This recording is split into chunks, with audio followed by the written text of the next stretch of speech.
gini, MUI tidak mungkin introspeksi karena dialah Tuhannya, dialah penentu benar salahnya Islam di Indonesia dan mempertanggungjawabkannya ya, menyampaikan dengan dia menghadapi semua cerita itu beda. Tetapi ini adalah melawan loh Pak, ini bukan defense loh Pak. Bukan, ya. Lawan Karena MUI secara itu bukan politik defense berapa? loh Pak. Kalau sekarang ini Panji Gumilang defense, ya sekarang dia berani nge-attack. Nah, Nggak boleh itu butuh nyali Pak. Di semua ketokan ya kepala saya, semua petik, semua pengurus MUI, semua punya skandal. Ya. Oh mereka bangsat semua kok.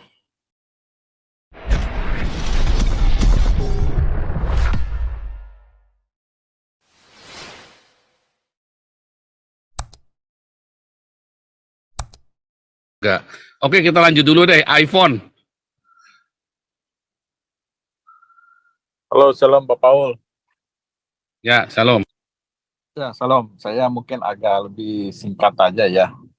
Saya sudah mendengarkan Pak Paul, Pak Robert, Pak yang terakhir siapa tadi? Aduh namanya Gregorius. Iya. Ya, setuju semuanya dengan pendapat semuanya ya. Memang MUI itu yang kerok sih Pak, yang kerok dari semuanya ya. Kalau kita lihat semenjak reformasi ini ya, itu memang makin ini Pak ya, makin luasa gitu ya Pak ya. Karena pemerintah itu tidak ikut campur lagi, nggak waktu zaman Orba kan benar-benar dikontrol. Kalau sekarang kan bebas ya. Apalagi semenjak Presiden Megawati itu dia menggandeng Hamzahas ya. Terus juga dilanjutkan oleh SBY masih mending, tapi menurut saya juga SBY juga enggak terlalu melonggarkan, membebaskan Islam juga untuk berkembang gitu. Buktinya FPI kan bebaskan waktu zaman SBY ya. Nah, sekarang Jokowi sebenarnya dikasih kesempatan untuk memperbaiki itu semua gitu. Sayangnya Jokowi tidak mengambil kesempatan itu, malahan dia salahnya itu mengambil wapres yang sangat-sangat khilafah ya, baik Yusuf Kala maupun Maruf Amin gitu, karena ketakutan dari PDIP gitu. Ini nggak punya nyali sama sekali gitu ya. Padahal memang biang keroknya dari mereka semua Pak, dari kelompok garis keras itu Pak, yang selalu menginginkan Indonesia ini menjadi negara Islam gitu Pak. Ya kita terus terang aja lah, secara kasat mata kan terbukti ya Pak ya, gereja susah berdiri ya Pak ya, terus banyak hal-hal yang orang-orang non-muslim yang protes dikit langsung ditersangkakan, dimasukkan penjara ya. Yang paling terkenal kan kasus Ahok yang di demo berjilid-jilid gitu. Di sini memang pemerintah kita itu terlalu menyepelekan soal ini Pak gitu, sangat menyepelekan sekali. Mereka hanya fokus gimana meningkatkan pertumbuhan ekonomi, hanya fokus mencari investor, hanya fokus dipikirnya dengan menarik menteri-menteri yang menjadi non muslim jadi menteri, atau pembantu presiden atau Kapolri segala macam ada yang non muslim, dipikirnya udah selesai gitu kan. Padahal bukan itu masalahnya. Masalahnya adalah kelompok mayoritas yang MUI ini ingin menguasai semuanya gitu, ingin mengatur segala macam hal-hal yang terjadi di Indonesia, terutama soal politik. Jadi seharusnya MUI ini kan ngurusin agama saja, kenapa dia ikut campur soal politik ya Pak ya? Ikut campur, pemimpin Indonesia harus Islam misalnya, kan mereka ikut campur ya kan, waktu kasus Ahok itu. Belum lagi masalah-masalah yang lain ya kan. Padahal kalau dia berpikir Pancasila ya, ketika ada minoritas yang merasa terganggu gitu ya, ada yang protes dikit, kasus Meliana, proses TOA gitu, apa masjid gitu. Tapi sepertinya tidak ini ya, tidak humble gitu, tidak humble dan tidak mau introspeksi diri gitu Pak ya. Nah demikian pula Nggak mungkin, Pak. Ya. Nggak mungkin. Dia tidak bisa introspeksi karena gini Pak, ini saya potong dulu supaya jangan ke arah sana. Tapi gini, MUI tidak mungkin introspeksi karena dialah Tuhannya. Dialah penentu benar salahnya Islam di Indonesia. Jadi kalau introspeksi maka bisa cacat dong. Itulah yang dihindari oleh MUI, Pak. Maksud saya yang berhubungan itu kan menyangkut kerukunan umat beragama, Pak. Tidak akan, nggak peduli. Mereka MUI itu dia tidak urusan dengan umat beragama yang rukun. MUI itu urusannya adalah ya bahwa akulah yang benar. Bagaimana supaya semua orang ikut sama aku, begitu Pak. Itulah patokan Islam yang benar. Jadi tidak urusan mana rukun gak rukun, dia nggak urusan. Yang penting dia bikin patokan ini. Patokannya berdasarkan apa? Ya suka-suka mereka. Mereka lagi anginnya kemana? Itu yang terjadi zamannya khilafah. Ya kemarin kan si orang Zaitun sendiri juga bilang kan, sering saya ngomong bahwa hadis itu yang bikin adalah penguasa, suka-sukanya penguasa. Penguasa nggak boleh salah. Ya. Karena Islam itu adalah sistem otoriter, Pak. Nggak boleh salah. Kalau sekali salah dirata, berarti yang lain bisa salah, bisa diajar semua, Pak. Kalau MUI introspeksi, Pak, wah, berarti itu kayak timbangan, ya. Anda timbangan kalibrasinya saja sudah salah, yang alat yang buat kalibrasi. Nah, itu sama seperti itu, Pak. Nggak bisa salah semua, Pak. Nggak boleh, Pak. MUI tidak boleh salah, Pak. Tidak boleh. Memang tidak boleh, sama seperti Vatikan tidak boleh salah. Iya kan? Vatikan tidak akan meralat kebijakannya, Pak. Vatikan nggak boleh salah, Pak. Itu sama, agama itu begitu, Pak. Nah, itulah ya. Itu beda dengan makanya orang Kristen Protestan menolak ada satu lembaga khusus yang menentukan benar salah. Nggak boleh, makanya banyak ininya kan, sinodenya kan. Nah, MUI itu adalah seperti itu, dia tidak boleh salah. Kalau salah, ya bisa bubar semua, Pak. Nah, itu, Pak. Ya, ini kayak contoh yang ada teroris lah, oknum-oknum teroris di dalam organisasi beliau, ya kan. Itu kan harusnya jadi pembelajaran bagi mereka gitu kan. Tapi mereka seperti tidak tahu malu gitu, kalau menurut saya ya, gitu. Jadi karena ini dogma, Pak. Ini di sini kan dogma agama, Pak. Jadi kalau itu dia teroris, iya, Pak. Jadi teroris ini dianggap benar karena agama kan gimana? Iman itu diakui sebagai kebenarannya mutlak. Jadi nggak mungkin bisa salah. Jadi kalaupun ada orang melakukan terorisme dengan atas nama agama, itu tetap dibenarkan walaupun tindakannya melanggar HAM. Karena agama kan ya itu hukumnya nggak bisa dianggap salah, jadi apa nggak boleh salah dan tidak boleh salah. Nah kalau salah orang nggak percaya agamanya lagi kan gitu. Kalau salah kan gitu. Itu mesti ngerti ya, ketika kita bicara MUI, ketika kita bicara Islam dan MUI, ya kita harus ngerti konsep itu loh. Kalau enggak kita nggak akan bisa masuk ke sana.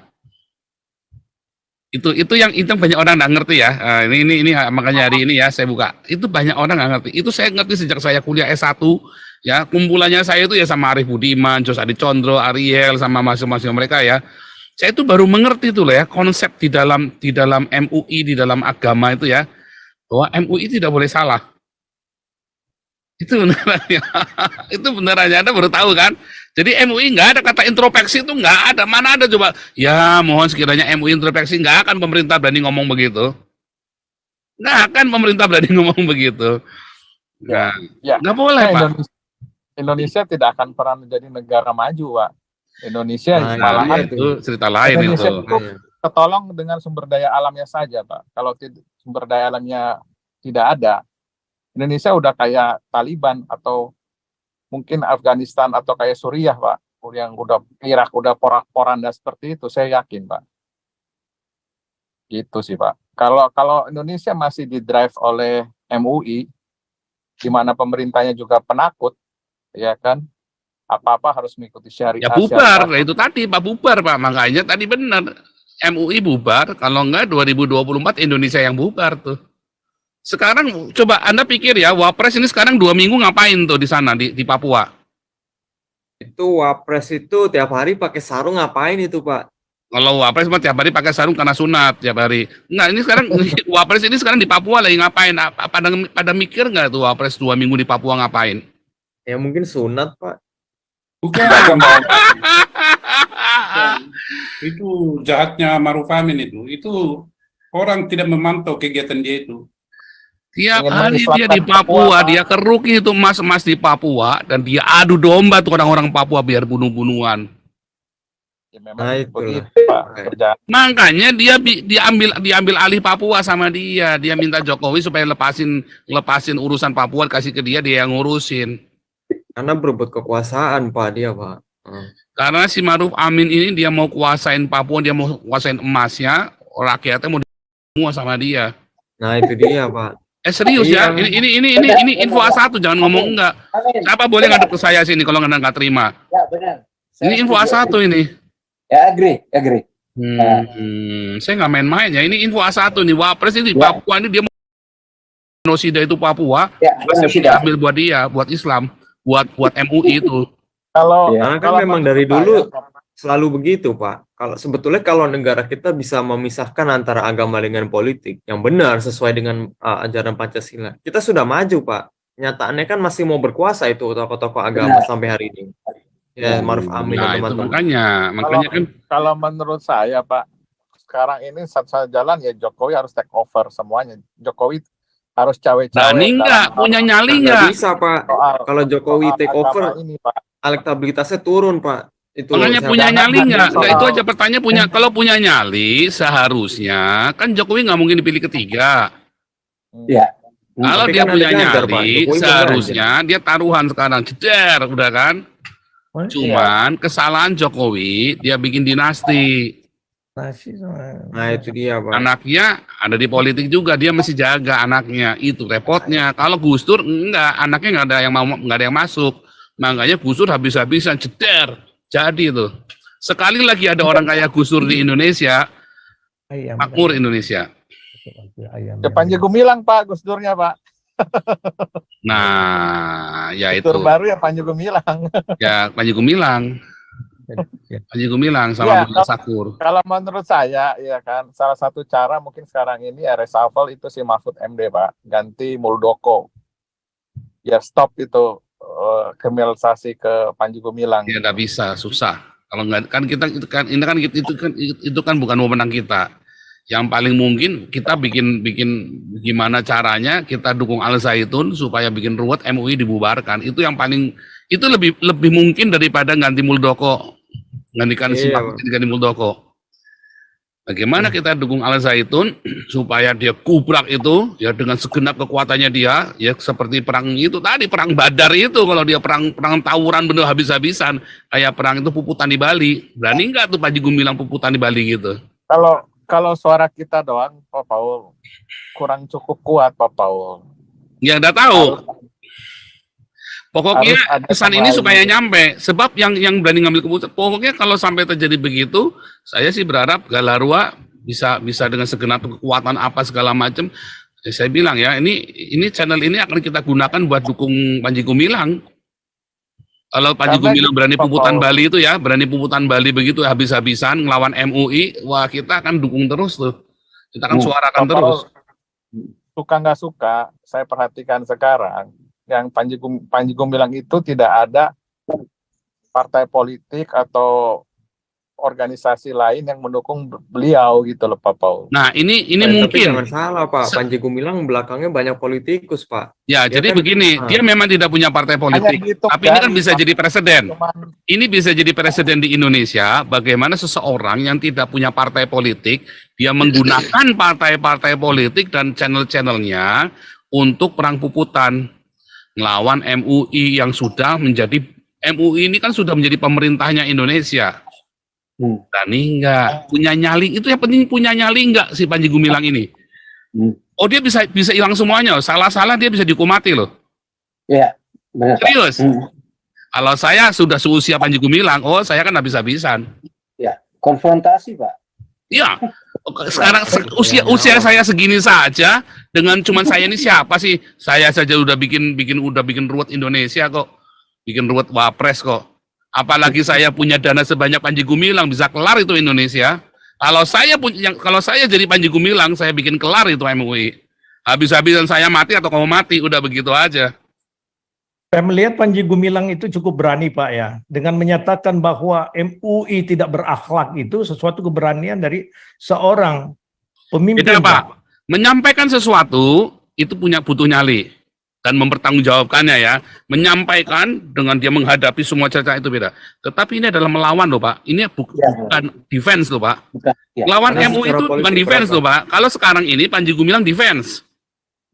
Ya, sekarang dia berani Nggak attack. boleh. Nah, Nggak boleh, nggak itu boleh. butuh nyali, Pak.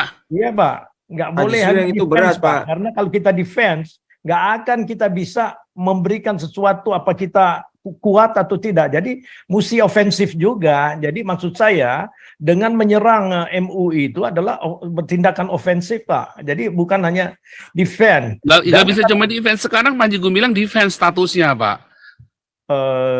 Ya, Karena MUI lebih harus tinggi, lawan. Pak, posisinya. Jadi Panji Gumilang ini ditekan. Yang seharusnya dilakukan adalah justru Panji yang menekan MUI. Ya, idealnya begitu, Pak. Idealnya begitu dengan segala kekuatan politik yang dia miliki. Nah, iya, Pak. Kalau perlu ya satu-satu dia invest satu ya sama intelijen. Itu semua petinggi MUI dibuka satu-satu skandalnya habis semua rontokin satu-satu. Oh enggak, semua ketokan ya kepala saya. Semua pengurus MUI semua punya skandal. Ya, Oh mereka bangsat semua kok. ya. Sampai label Mereka halal. lagi Oke, sakit, Pak. kita merayakan Gangguin, Pak. hari ini 2K lagi ya. Kita merayakan setelah 6 bulan kita nggak mencapai 2K, hari ini kita 2K lagi live viewernya. Luar biasa, Pak Paul. Channel kita kembali ya. Rame lagi. Oke, lanjut lagi, siapa lagi tadi?